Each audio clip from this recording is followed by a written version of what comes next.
नमस्कार, स्वागत है आपका न्याय पथ में।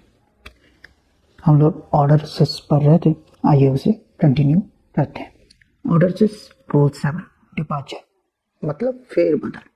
देखिए, एक बात जो क्लियर है वो है कि mutually destructive claim can't be put. No alternative claim can be mutually destructive of the original claim.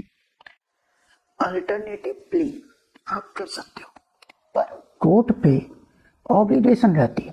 Court can't skip the original to give the alternative plea.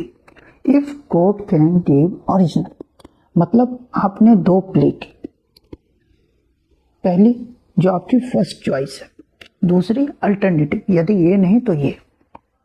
आपने अल्टरनेटिव प्ले की, आप अल्टरनेटिव प्ले कर सकते हो, पर court पे obligation है। Court can't skip the original to give alternative if court can give original. मतलब आपने दो प्ले की, आपकी फर्स्ट चॉइस प्ली है और फिर आपकी अल्टरनेटिव प्ली है कि ये नहीं तो ये।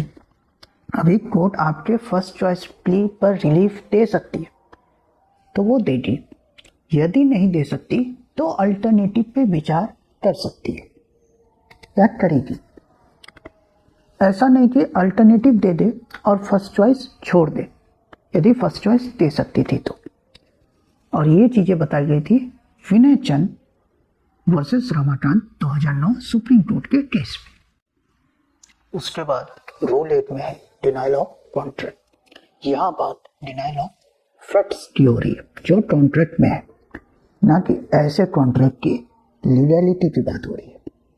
ये रूल बस इस बात को क्लियर करता है। रूल 9 में है effect of document to be stated, लाके details of the document, details को नहीं लिखना।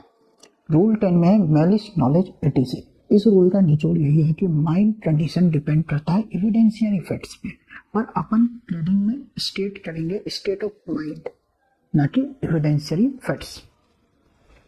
रूल 11 करता है नोटिस के बाद। ये प्रिसाइज होते हैं और यहाँ भी डिटेलिंग की जरूरत नहीं होती। रूल 12 इम्प्लाइड कॉन्ट्रैक्ट और रिलेशन की बात करता है। रूल 13 प्रिजम्पशन ऑफ लॉ है और ये कोर्ट का प्रेरोगेटिव है। रूल 14 में बता रहा है कि प्लेडिंग साइन होना चाहिए पार्टी का और प्लेडर का। यदि पार्टी नहीं है तो वो किसी को ड्यूली ऑथराइज भी कर सकता है। तो आज के लिए इतना ही, फिर मिलते हैं। Thank you.